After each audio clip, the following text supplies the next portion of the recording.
Good evening. Thank you all very, very, very much indeed for having me here. But above all, thank you so much for your support for World Jewish Relief. It's such a privilege for me to be with you here today because I think World Jewish Relief is such a fantastic model of how to do international development. And I'm really going to be speaking today, I hope, not too boringly, but with some serious input on how we should do international development and why I believe World Jewish Relief is the model that we need to look at. I've been very privileged, in fact, over my life to visit all the countries in which World Jewish Relief operates. And it is very striking how the approach that you are taking has a very, very particular and I think very powerful model. Firstly, I think the human quality, whether it is work that you're doing with people suffering from dementia in remote parts of the former Soviet Union, or whether it is the creativity of engaging with people with disability in countries like Rwanda, or whether the work that you're doing with Syrian refugees in Britain, or indeed the work that you do with South Sudanese refugees on the Ugandan border, again and again and again, it is that extraordinary, I think, delicacy of choosing exactly the right subject, exactly the right target, in exactly the right place. And none of this, of course, would happen without the generosity of all of you here today. And it's that I now want to move on to, because I think perhaps the forgotten story in the world is the story of philanthropy. It's the story of kind human individuals who take risk, who are generous, and who make things possible which would never be otherwise possible. I feel that very strongly. I was the Secretary of State for International Development, controlled a budget of £14 billion a year. And yes, I was very, very proud that we were able to support World Jewish Relief in a small way in Rwanda. But the main thing that I realized is how much we were not able to support. How often government systems are risk-averse, are bureaucratic, are unimaginative, and how it is you, philanthropists, who are actually able to spot the opportunities and make things change. That's true in Britain, that's true with your work, that's true, I would say, with almost everything spectacular that's happened around the world. It is the philanthropists, it's organizations like World Jewish Relief who have to move first, who have to have the first ideas, who have to take the risk, who have to come up with the unusual programs. For example, the program that you're pursuing with disability in Rwanda. And then it is for organizations like the UK Department for International Development to come along more slowly behind and put the bigger bits of government money behind the projects that you have proved, the risks that you have taken. And I could make the same case, in fact, for education and health here in London and indeed across the United Kingdom. One way in which I've been reflecting on this is that we share a royal patron. I was very lucky to set up in Afghanistan, on behalf of His Royal Highness the Prince of Wales, a project called Turquoise Mountain, which my wife Shoshana now runs. And I think the lesson I took from that, and it's an organization very similar in size to World Jewish Relief, is the importance of what you can do when you are not a government. I put a capital N, when you are not a government. So, to take that as an example, not really in order to show off about what my wife has achieved, although I like showing off about what my wife has achieved, so I may show off about my wife for a couple of minutes. But above all, because I think the broader lesson which this brings for how you get things done. We turned up in the center of the old city of Kabul, not very long after the US-led invasion, and we found ourselves in a situation in which the garbage was literally 7 feet deep in the streets, and where the government of Afghanistan were planning to demolish an entire area of 165 beautiful courtyard buildings, an entire bazaar, a silver bazaar, a jewelry bazaar, a textile bazaar that was the heart of the old city of Kabul, as it were the Covent Garden of Kabul. Now, normally, if you were a government going into this type of situation, you would start by writing a strategic plan and doing a consultation. And 2 years later, you might just have finished your consultation and your strategic plan. That was not the way that my wife Shoshana approached the situation. She approached it by clearing the rubbish, literally by hand. 200 people on day 2 clearing what turned out to be 27,000 trucks of garbage out of the old city of Kabul, restored 165 buildings, brought in water supply, brought in sanitation, invested in the crafts of the area, and ultimately sold $9 million worth of Afghan crafts to the world and brought the money back to the old city of Kabul in order to sustain that community. What is the lesson we take from that for international development? Well, I think the first lesson is the importance of getting away from jargon, from rhetoric.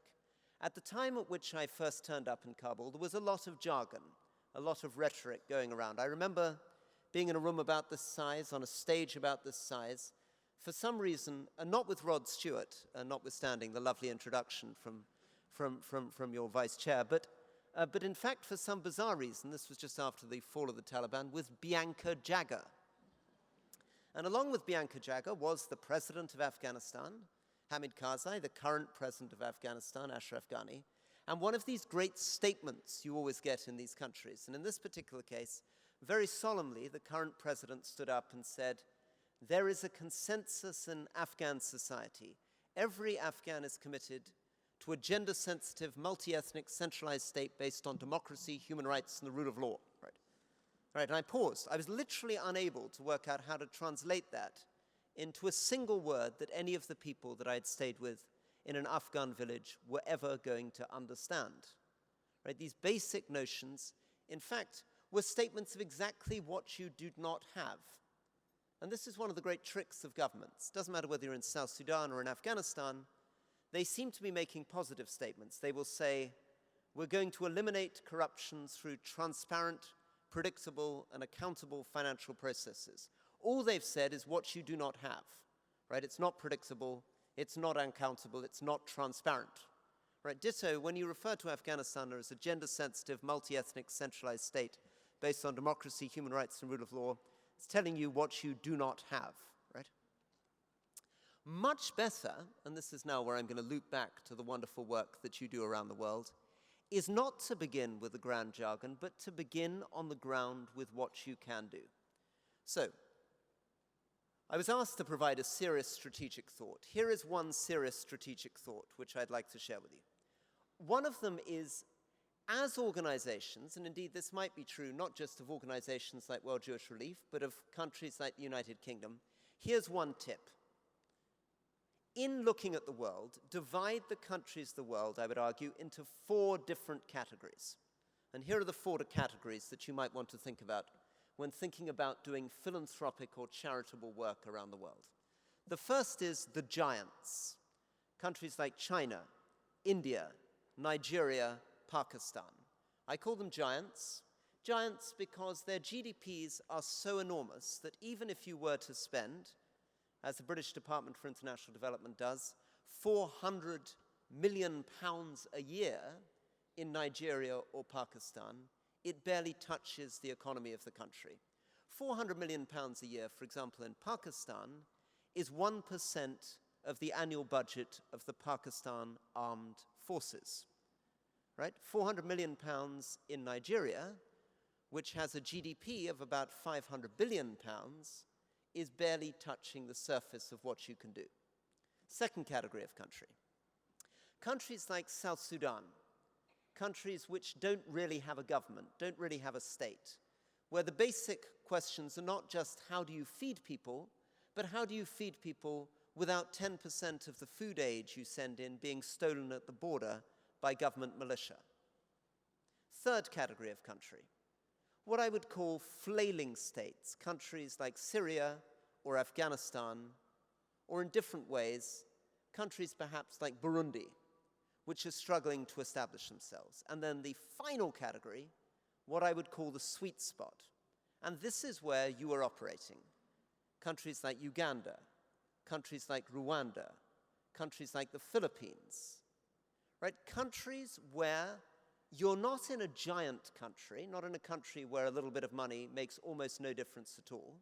You're not in a basket case, countries where it's very difficult to get much done, but a country where your money can really make a difference, where you can be highly intelligent, highly creative, right? Where you can, for example, choose a subject like disability in Rwanda and make a huge difference.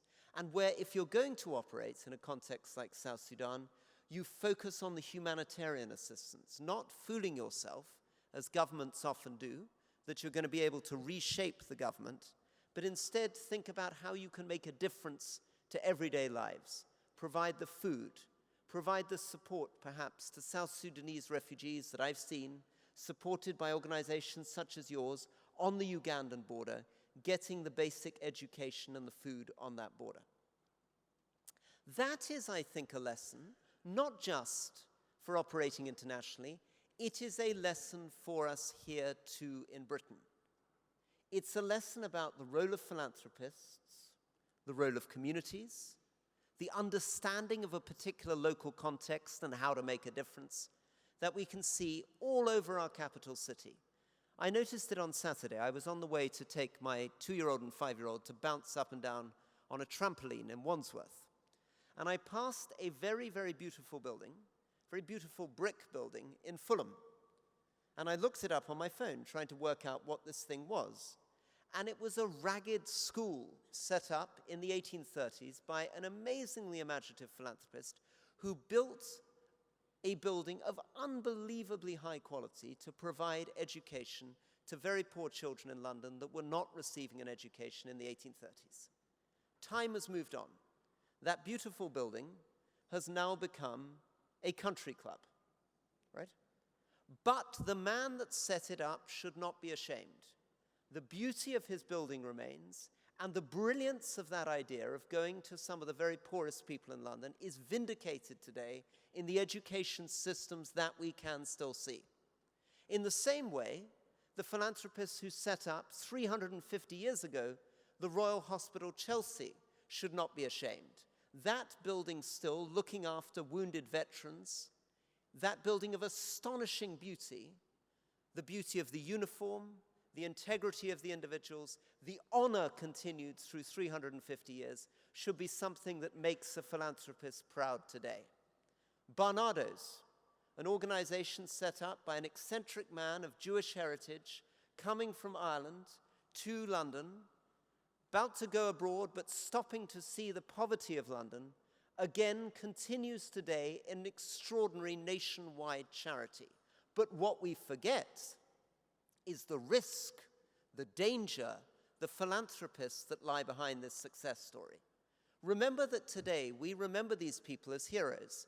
At the time, and this is something that's very important to remember when you're supporting groups, they were denigrated. Barnardo was attacked again and again by the media of the period, who accused him of exaggerating stories. He was taken to court 9 times by people who accused him of kidnapping children. And in the end, he was saved by the faith of philanthropists, people who stayed with him, who put the money behind him so that when he died, £250,000 was raised, a huge amount of money in the late 19th century, which endowed that amazing national charity that we have today. So, to conclude, if we are looking for the spirit of the future of international development or philanthropy, we begin here. But we begin here in every sense. We begin here with Jewish community organizations proving, whether in mental health work in a single cafe in Golders Green, or the extraordinary work of the Nightingale Trust with older people, or whether it's the splendor of buildings such as JW3, the ways in which the imagination, the risk, the drive, the confidence, the generosity of philanthropists can make things happen that would not otherwise happen. And let us end with the way that you began. End with the very simple human kindness which led World Jewish Relief to reach out to people in Central and Eastern Europe at the height of the war, that took you through the experience of supporting refugees, many of whom we pay tribute to here today, through very difficult moments in the 1950s and 60s, took your skills out to Central and Eastern Europe, and have now taken your philanthropy and your imagination to humanitarian work in South Sudan, to the work with the disabled in Rwanda, and proved again and again that it is the grassroots that matter. It's your understanding of those contexts that matter. It's your rejection of rhetoric and government systems that matter. It is your ability to take risk. It is your faith.